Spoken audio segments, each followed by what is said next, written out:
రాహుకేతువుల గురించి. ఇదేంటండి రాహు గురించి మీరు సెపరేట్గా, కేతు గురించి కూడా సెపరేట్గా చెప్తూ ఉంటారు. ఈసారి రాహుకేతువులు అంటున్నారు ఏంటి అంటే కనుక ఇది ఒక కంటెంట్, చాలా మంచి కంటెంట్. ఎవరికైనా ఇది డౌట్ ఉంటే కనుక ఒక క్లియర్ అయిపోయే కంటెంట్ ఇది. ఇంకా ఇలాంటి కంటెంట్ వల్ల ఏంటంటే మీకు ఏ డౌట్ ఉన్నా క్లారిటీ వచ్చేస్తుంది.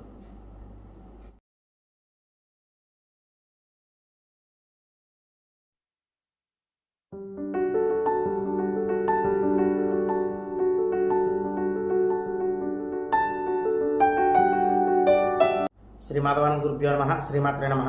శ్రీ మాధవానంద భక్తి యూట్యూబ్ ఛానల్ ప్రేక్షకులకు నమస్కారం. ఇక ఈరోజు మనం విశేషంగా ఒక కొత్త విషయం గురించి తెలుసుకుందాము. అదేమిటి అంటే కనుక రాహుకేతువుల గురించి. ఇదేంటండి రాహు గురించి మీరు సెపరేట్గా, కేతు గురించి కూడా సెపరేట్గా చెప్తూ ఉంటారు. ఈసారి రాహుకేతువులు అంటున్నారు ఏంటి అంటే కనుక ఇది ఒక కంటెంట్, చాలా మంచి కంటెంట్. ఎవరికైనా ఇది డౌట్ ఉంటే కనుక ఒక క్లియర్ అయిపోయే కంటెంట్ ఇది. ఇంకా ఇలాంటి కంటెంట్ వల్ల ఏంటంటే మీకు ఏ డౌట్ ఉన్నా క్లారిటీ వచ్చేస్తుంది. చాలా మంచి యోగం ఇది. రేర్ కేసెస్లో ఉంటుందండి యోగము. ఇప్పుడు నేను చెప్పేది చాలా రేర్ కేసెస్లో ఉంటుంది. జాతకులు ఇది అనుభవిస్తున్నారు అంటే కనుక అత్యంత అదృష్టవంతులు, అత్యంత అదృష్టవంతులు. అది ఎలా చూడాలి, ఏమిటి అన్నది ఒకసారి ఇప్పుడు మనం చూద్దాము. ముఖ్యంగా రాహు మరియు కేతువు ఇవి ఛాయాగ్రహాలుగా చెప్పుకుంటూ ఉంటాం మనం. ఇది అందరికీ తెలిసిందే. ఈ ఛాయాగ్రహాలు ముఖ్యంగా రాహుని మ్యానిపులేటివ్ ప్లానెట్ అని చెప్తూ ఉంటాను. కేతువు ఏంటంటే ఈ ఆధ్యాత్మిక చింతన అవ్వచ్చు, హెడ్లెస్ ప్లానెట్ అయిన. ముఖ్యంగా మంత్ర సాధనకి, మంత్ర ఉపదేశానికి కేతు చాలా బాగా ఉపయోగపడతాడండి. డిటాచ్డ్ ప్లానెట్ అయిన, అదొక తత్వం ఉంటుంది ఆయన దగ్గర, డిటాచ్మెంట్ అనమాట ఎప్పుడూ కూడా. రాహు అలాగా సాగదీయడం, ఇది ఆయన దగ్గర ఉండే తత్వం. తర్వాత కేతువు దగ్గర ఇంకొకటి ఏంటి అంటే కనుక ఆధ్యాత్మిక చింతనవన్నీ కూడా ఇవ్వడం ఓకే, అదంతా ఓకే. కానీ ఈ మోసపూరితమైన వ్యక్తులను కూడా పరిచయం చేసేది కేతువే. ఎవరికైతే మేము మోసపోయామండి అంటూ ఉంటారు కొంతమంది, వాళ్ళు మోసపోతూ ఉంటారు. అక్కడ కేతువు ప్రభావం ఖచ్చితంగా ఉంటుంది. మోసపూరితమైన లక్షణాలు ఇచ్చేది కేతువే.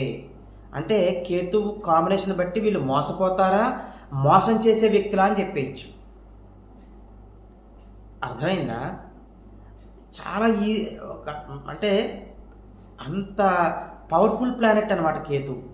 కేతు స్ట్రాంగ్గా ఉంటే కనుక రాజకీయాల్లో ఎన్నో పదవులు అనుభవించే వ్యక్తులు ఎంతోమంది ఉన్నారు.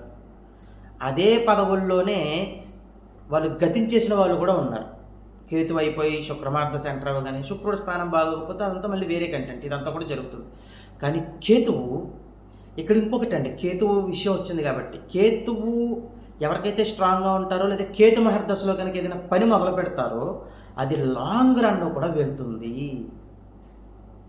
చాలా కాలం వరకు అది అలా ఎదరికి వెళ్తూనే ఉంటుంది, కానీ అది ఆగిపోవడం అంటూ ఉండదు. అంత పవర్ఫుల్ కేతువు. సరే, ఇంకా విషయంలోకి వచ్చేద్దాం. ఇంకా సాగదీయకుండా విషయం చెప్పేసుకుందాం. ముఖ్యంగా మీ జాతక చక్రంలో మీ రాహు ఎక్కడున్నారో చూసుకోండి.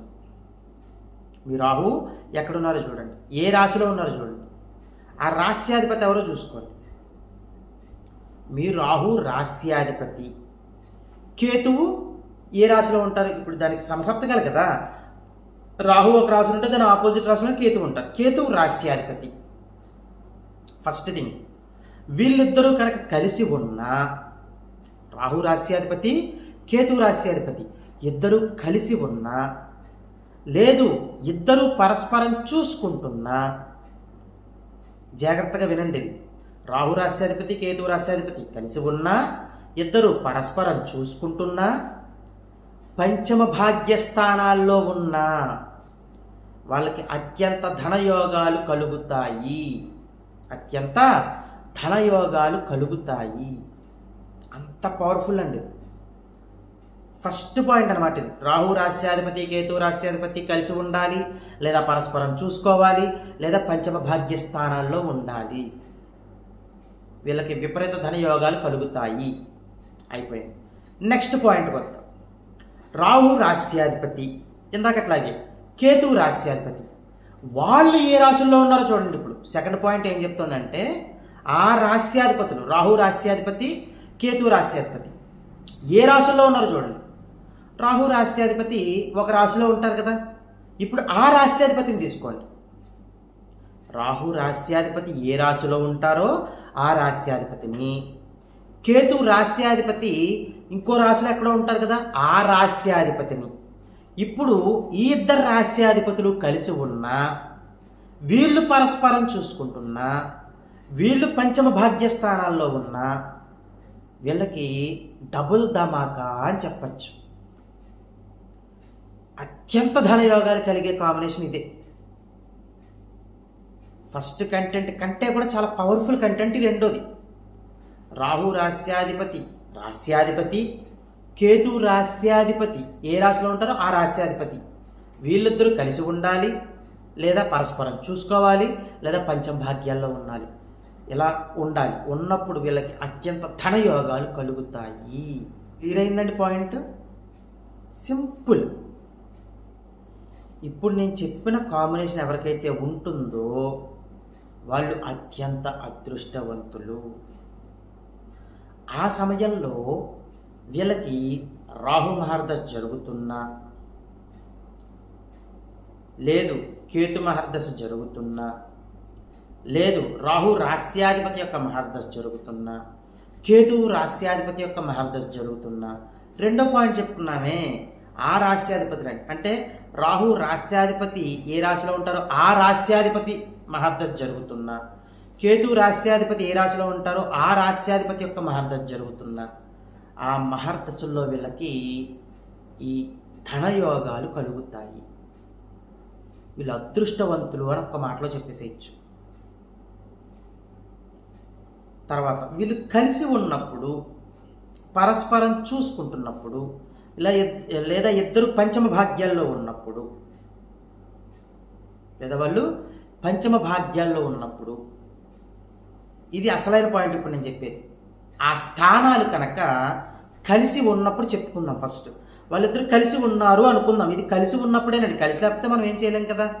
కలిసి ఉన్నప్పుడు అది ధనలాభ స్థానాలైతే లగ్నాత్తు వీళ్ళు అత్యంత అదృష్టవంతులు. ఏంటండి, వీళ్ళు కలిసి ఉన్నప్పుడు అవి ఏ స్థానాలు అవ్వాలి? ధనలాభ స్థానాలు అవ్వాలి. Second house and 11th house from లగ్న నుంచి తీసుకుంటాం. అత్యంత ధనయోగం కలిగే కాంబినేషన్ ఇది. తర్వాత ఎప్పుడు రాహు రాశ్యాధిపతి, కేతు రాశ్యాధిపతి. ఇప్పుడు అలాగే రాహు రాశ్యాధిపతి యొక్క రాశ్యాధిపతి ఒక రాశిలో ఉంటారు కదా ఆ రాశ్యాధిపతి, కేతు రాశ్యాధిపతి ఒక రాశిలో ఉంటారు కదా ఆ రాశ్యాధిపతి. వాళ్ళిద్దరూ కూడా అంతే. ధనలాభ స్థానాల్లో కనుక కలిసి ఉన్నట్లయితే అది అత్యంత అదృష్ట యోగంగా చెప్పుకోవచ్చు. కలిసి లేరండి, వాళ్ళు కలిసి లేరు అన్నప్పుడు పరస్పరం చూసుకోవడం ఓకే. తర్వాత వాళ్ళిద్దరూ పంచమ భాగ్యాల్లో ఉండాలన్నాను కదా, అది ఇందాక చెప్పేసుకున్నాం. అలా ఉన్నా, లేదు 3-11 స్థానాల్లో ఉన్నా, 3-11 స్థానాల్లో ఉన్నా, ఆ 3-11 స్థానాలు కూడా చాలా పవర్ఫుల్ అండి. అలా ఉన్నప్పుడు కూడా వీళ్ళకి అత్యంత ధనయోగం కలిగి తీరుతుంది అని చెప్పచ్చు. చాలా మంచి యోగం. అర్థమైందండి? కాబట్టి మీ జాతక చక్రంలో ఇప్పుడు నేను చెప్పిన కాంబినేషన్ ఎలా ఉందో చూసుకోండి. రాహు రాశ్యాధిపతి, కేతు రాశ్యాధిపతి కలిసి ఉన్నారా, పరస్పరం చూసుకుంటున్నారా, వాళ్ళిద్దరికీ పంచమ భాగ్యాల్లో ఉన్నారా, లేదు వాళ్ళిద్దరూ కలిసి ఉన్నప్పుడు ధనలాభ స్థానాలు అయ్యాయా, లేదా వాళ్ళు 3-11 స్థానాల్లో ఉన్నారా. అంటే మూడో ఇంట్లో ఇలాగ రాహు రాశ్యాధిపతి ఉన్నప్పుడు ఆయనకి 11వ ఇంట్లో కేతు రాశ్యాధిపతి ఉండాలి. సింపుల్. తర్వాత రాహు రాశ్యాధిపతి ఒక రాశిలో ఉన్నప్పుడు ఆ రాశ్యాధిపతి, కేతు రాశ్యాధిపతి ఒక రాశిలో ఉన్నప్పుడు ఆ రాశ్యాధిపతి, వాళ్ళిద్దరూ కలిసి ఉంటున్నప్పుడు ధనలాభ స్థానాలు అయ్యాయా, పంచమ భాగ్యస్థానాలు అయ్యాయా, 3-11 స్థానాలు అయ్యాయో చూసుకోవాలి. ఇలా ఉన్నాయి అంటే కనుక ఏ ఒక్క కాంబినేషన్ కుదిరినా వాళ్ళిద్దరు పరస్పరం చూసుకుంటున్నా సరే ఏ ఒక్కటి కుదిరినా మీరు అత్యంత అదృష్టవంతులు. మీరు జాతక చక్రం తీసుకుని వెంటనే లెక్కలేసేసుకోవడమే, ఇలా ఉందా నాకు అని. ఇలా కాంబినేషన్ ఉంది అంటే మీరు అదృష్టవంతులు. క్లియర్ అయిందా? ఇప్పుడు ఎవరికైతే రాహు లేదా కేతువు ఇబ్బంది పెడుతున్నారో వాళ్ళ జాతకంలో, కేతువు ఇంకా 7 సంవత్సరాలే, రాహు 18 సంవత్సరాలు. రాహు మహర్దశ జరుగుతున్న వాళ్ళు దడదల్లా ఆడిపోతున్నారో చాలామంది ఉన్నారు.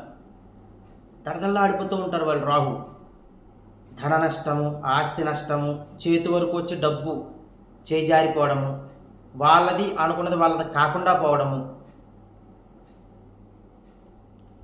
కొంతమందికి రాహు మహర్దశ జరుగుతూ ఉంటుంది, వాళ్ళకి ఏం చేయాలో అర్థం కాదు. వాళ్ళు రకరకాల జ్యోతిష్యులను పట్టుకుంటూ ఉంటారు. మంచిదే, పట్టుకోవాలి, తప్పదు. ఇప్పుడు నా దగ్గరికి వస్తారండి, ఎంతోమంది వస్తూ ఉంటారు. అందరూ దగ్గర పర్మనెంట్గా ఉండిపోతారు. కొంతమంది ఉంటారు నమ్మకంగా ఉన్నవాళ్ళు.